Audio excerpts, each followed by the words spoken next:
It's time now for the award-winning #1 local talk show in Northeast Pennsylvania, The Sam Lesante Show. Now here's your host, Sam Lesante. Thanks for joining us, folks. I'm Sam Lesante. Remember, if you're watching us with an HD television, go to our HD channel 513.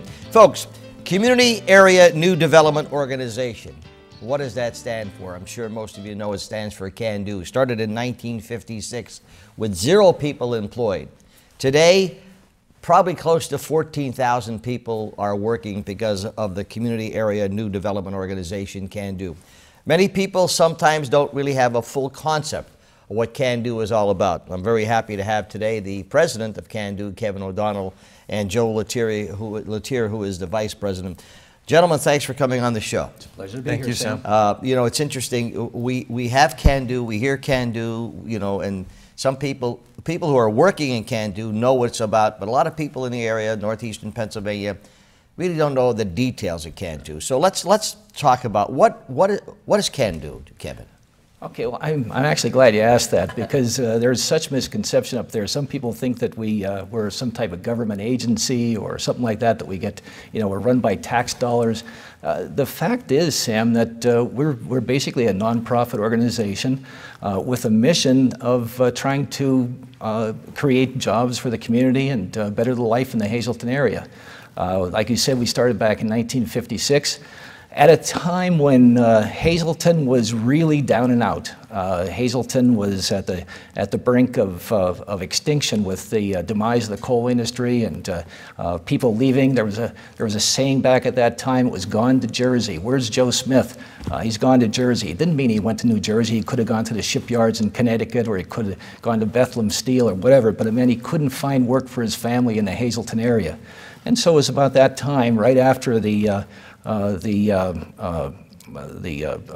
closing of the Hazleton Industrial Development Corporation, which was a forerunner to CAN DO, that Dr. Edgar Dessen, our founder, decided that we have to do something to try to bring this community back to life. We have to try something that we can the businesses here can survive, because there's no disposable income in the area. There's businesses are going out of business one after another.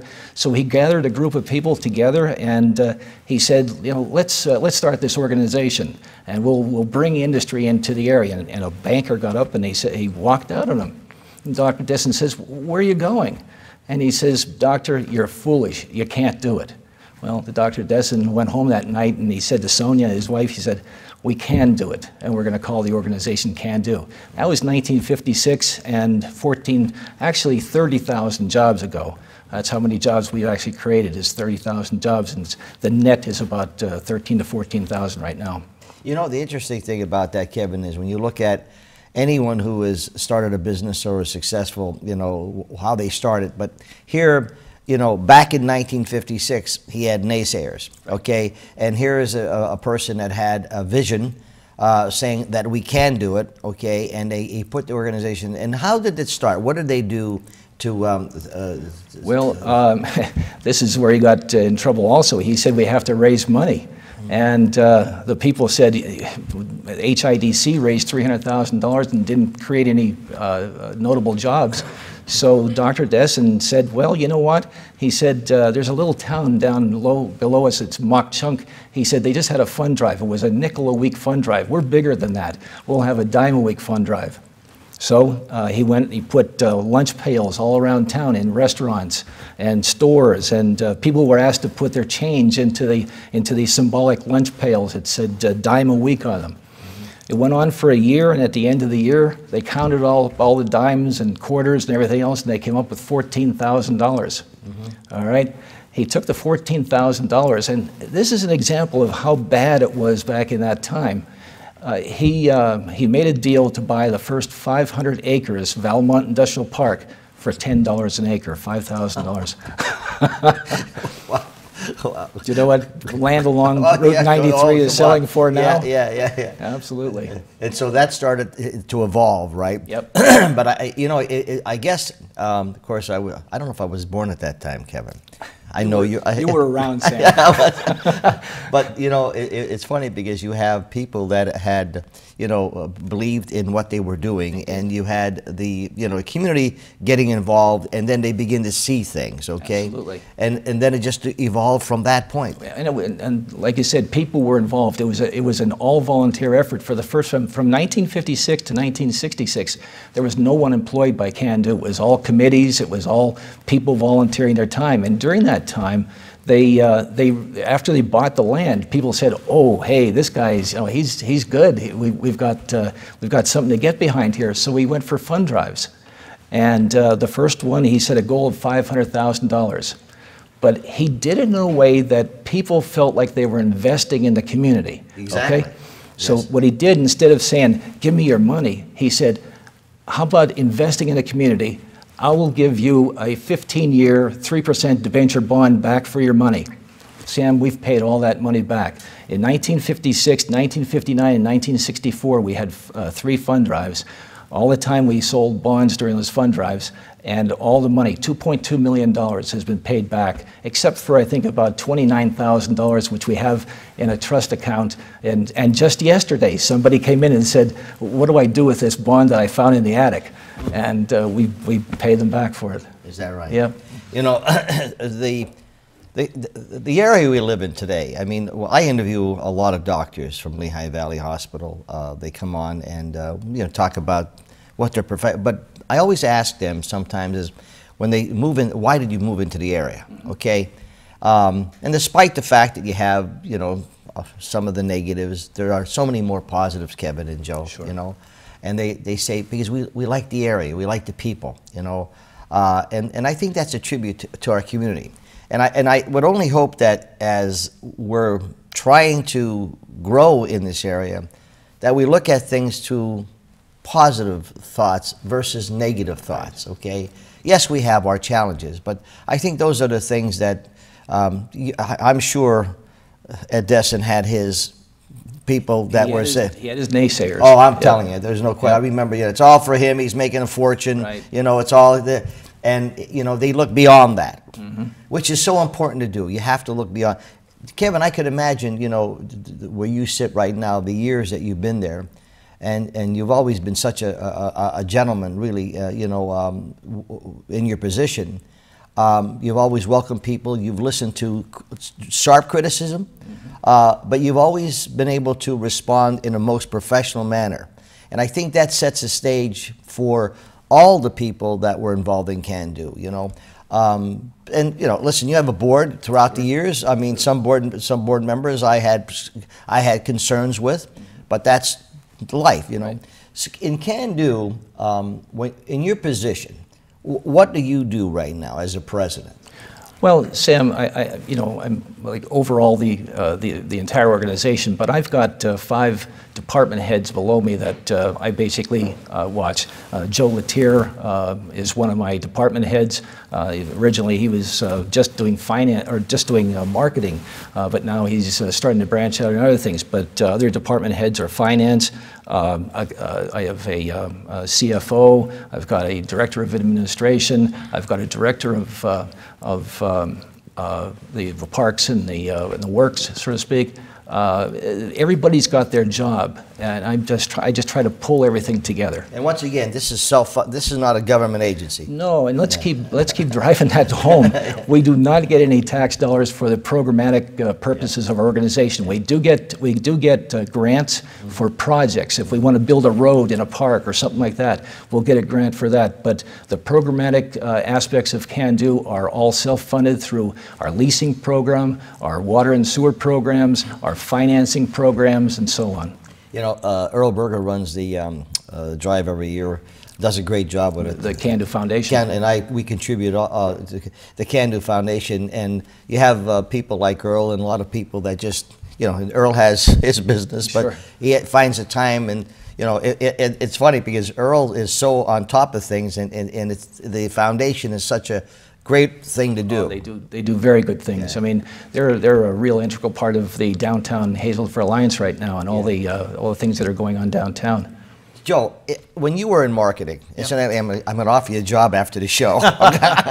Okay, we're looking for a good salesperson, so you got the job. Joe, when you were in marketing, okay, and you have to look at prospects, what did you find out when you were looking? And how did, first of all, how did you get your prospects, and what were they looking for?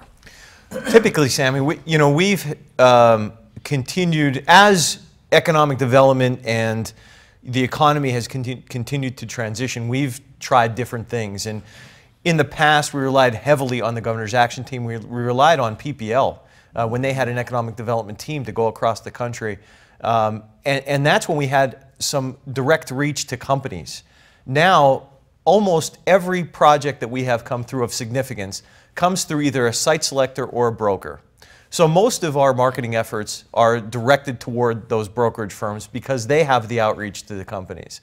So our efforts are to a regional group of brokers that have a national outreach. And that's predominantly where we spend our money, time, and effort in establishing relationships, making sure those brokers understand the community, understand the product that we have. So why, if I'm head of a corporation and I want to expand and I want to move into an area, okay, why should I come to the Greater Hazelton area with my business or manufacturing plant, etc.? What separates me from Pottsville, Mountaintop, Philadelphia? Why do we come here? What are our strong selling points? Sam, that's a great question, and it's often questions that we're faced with. And how do we differentiate ourselves as a community? And you realize that it can be a different nuance for every project. So a lot of times, and the way that we've been successful is getting our raw land prepared, shovel ready, so that we have the infrastructure in place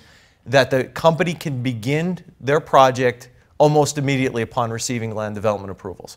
So in the past, we actually had competed on speed. The ability to get our approvals quickly, that really transitioned as regulations continued to mount, and we had competed with location, with a competitive operating environment, lower utility costs.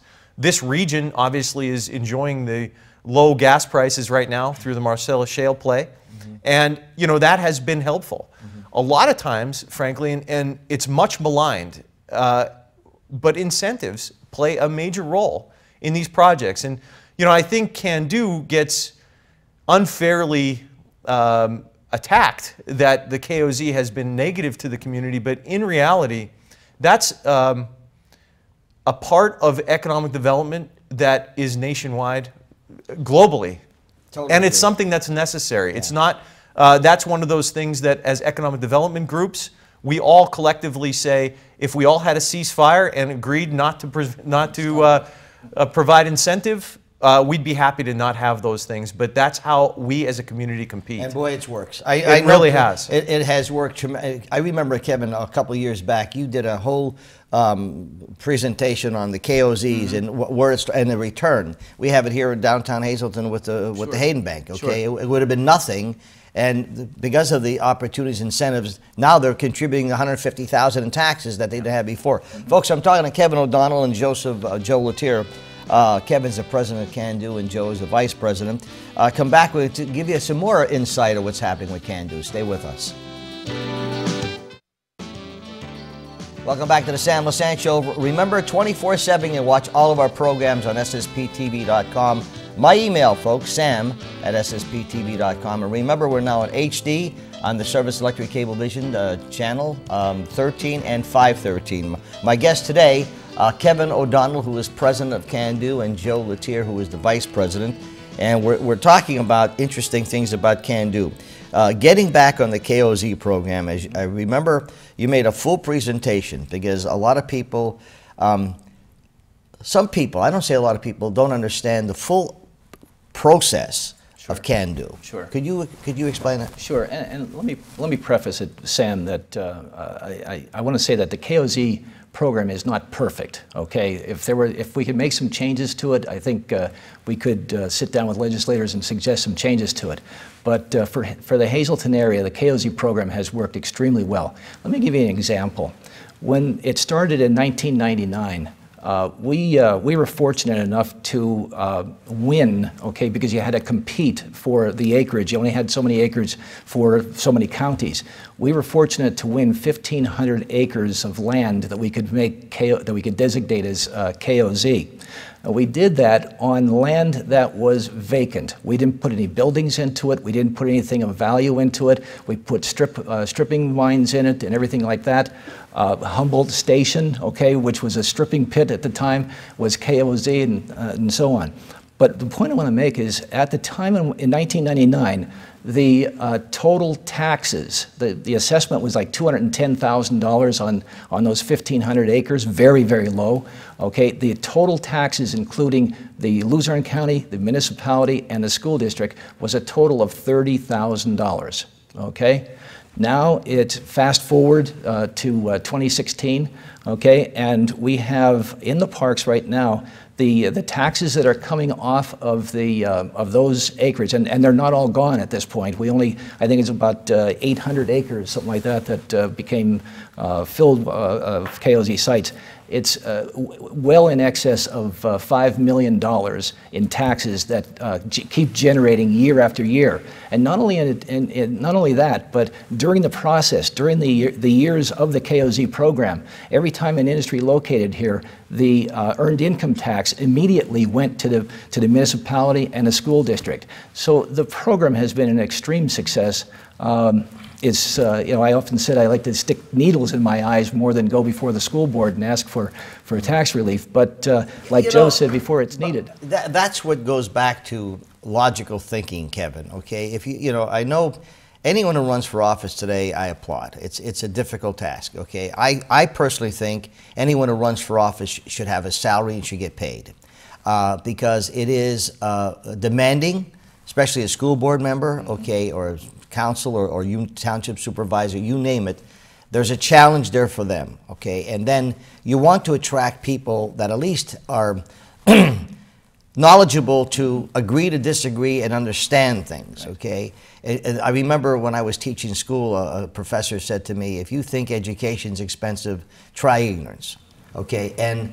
And I think sometimes people who are in positions do not realize, you know, the full gamut, okay? I mean, you've been there. So if I'm on a board, I'm certainly going to listen to what you have to say because you have a track record. When you're talking about bringing people in, have you ever used people, for example, I'm president of Samsung Corporation and I have a manufacturing plant and I'm hiring people in Humboldt. But you're thinking of bringing someone in, okay, Joe Smith's coming in. You ever think of saying, Sam, you know, I'd like for you to come and meet with this person. Let them know how you, what your company did when you came here. Do you ever use that, people? Absolutely. In fact, we just had a marketing meeting this morning and talked about this process and some of the ways that companies evaluate the community, and that is one of them. Every site select, every broker, every company is different. Some projects want full community tours. They want to have us get a bus and take us around the entire community, set us up with different meetings of different nonprofits in the community, different companies. Some just want us to make that connection to a like industry and have that conversation, understand what the workforce is like, understand what they're paying people, what absenteeism, what kind of issues they're having so that they can understand. Union environment, frankly, is another thing that comes up sometimes when companies are evaluating the community itself and whether or not their facility, if they locate, would become unionized or not, and what kind of union activity has been in the area. That's all. It's really an individual assessment of a location based upon the needs of that company. Yeah, and Sam, when Joe takes them around and introduces them to people, they usually say to Joe, "Would you please wait in the car?" And sure, they want to have open, honest, and frank discussions without us sitting there, you know, influencing the conversation. That's sure. Right. So I'm laughing because sometimes I see Joe at the top of the 80s and he's interviewing some people, and I'll come up and say, "Don't listen to this guy." But you know, Sam, that helps. It helps. Listen to the guy because and it could be like you're ready to close. Like Kevin said, "Sam, you're ready to close the deal." Those kind of interactions, though, do help, because then we can explain who you are, and it shows that we have good relationships, and it's nice that you can have that kind of banter, and it's all in good fun. What's unfortunate is that we don't get to meet with the prospects as much as we used to. Yeah. It used to be that prospects always came to the community, always met with the local people, always toured the area. Now with internet, that's all gone. They're looking to eliminate communities before they come to any communities. Wow, wow. And I think when you go online and you're looking at the community, you're reading about a lot of things, okay? Oh, yeah. And how much does a spouse have to say if Sam Lesante, CEO of a major corporation, wants to maybe move, okay, and my wife says, well, I'm coming with you. I want to bring the kids. I want them to see the area. I want to know what their educational system is. I want to know what the community is. I want to know, what we have about. How much of that plays a role in the decision? Significant, absolutely. That is something that it depends upon the level of decision, but it absolutely can have influence. And there again, it's so important to have, level of education and what's available for children is another big factor. You're bringing not only yourself, you're bringing other families to the community. Oh, yes. You want to put them in the best position possible for their families. So you want to check it out. Well, that's why I think, again, is, if we have, I'm sure you've had some arguments with your wife, Kevin. No. No, I'm sure, but you see, they're in-house. And you have arguments, and you don't go on the street and scream and yell in the street. So you keep your disagreements and the agreements inside. And sometimes public officials, because they want to get their names on television or in the paper, they do things that are not maybe right internally, but what they show to the public is not what we want to have people perceive. Not that they're right or wrong. You get what I'm trying to say, Kevin? It's unfortunate, but this is politics today, Sam. Yeah. And unfortunately, with the media world that we have today, with all the social media and everything else, all this that's said inside council chambers or anything else gets out into the media, makes the press. The companies pick up the newspaper, or they'll go online for the newspaper and they'll see this stuff, and they can make a decision based on that. That's scary.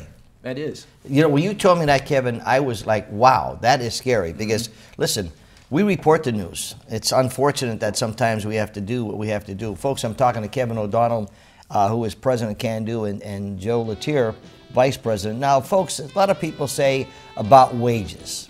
Does Can Do they only attract people with low wages? We're going to address that when we come back after this break. Welcome back to the Sam Lesante Show. Folks, remember, we're on HD 513 if you have a high-definition TV. My guest today, Kevin O'Donnell, president of Can Do, and Joe Lettiere, vice president of Can Do. Joe, we hear, and Kevin, we hear, we used to hear, I don't know if you still hear it, well, they don't have the wages, they bring people in that are paying low wages instead of bringing high wages. And address that for me, Joseph. Sure. Again, when we're evaluated as a community, many times our workforce is the first thing that's evaluated when companies are looking.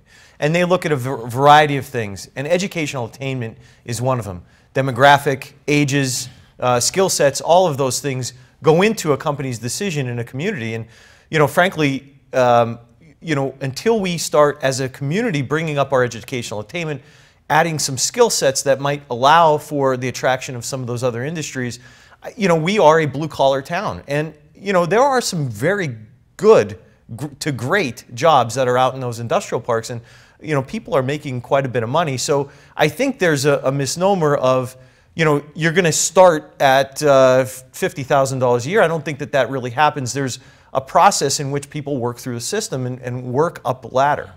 And there's opportunities all over the place out there. We specifically focus on food processing. That's one of the industries that we target to try to bring better jobs. And there's a recognition that we need to focus on manufacturing, and we do so. And the numbers show that. A large percentage of our prospects that come through are manufacturing based, and they dominate the numbers. Do we have anybody on the wings right now looking to come in? We can't say who, but yeah, we do have a couple prospects right now, and we also have a lot of, not a lot, there's about 3 expansion expansions of existing buildings that we're talking about right now. And again, we get involved because the companies need some financial assistance or whatever, and we get Jim Kelshaw, our guy that does the financing, involved with the company and help them out.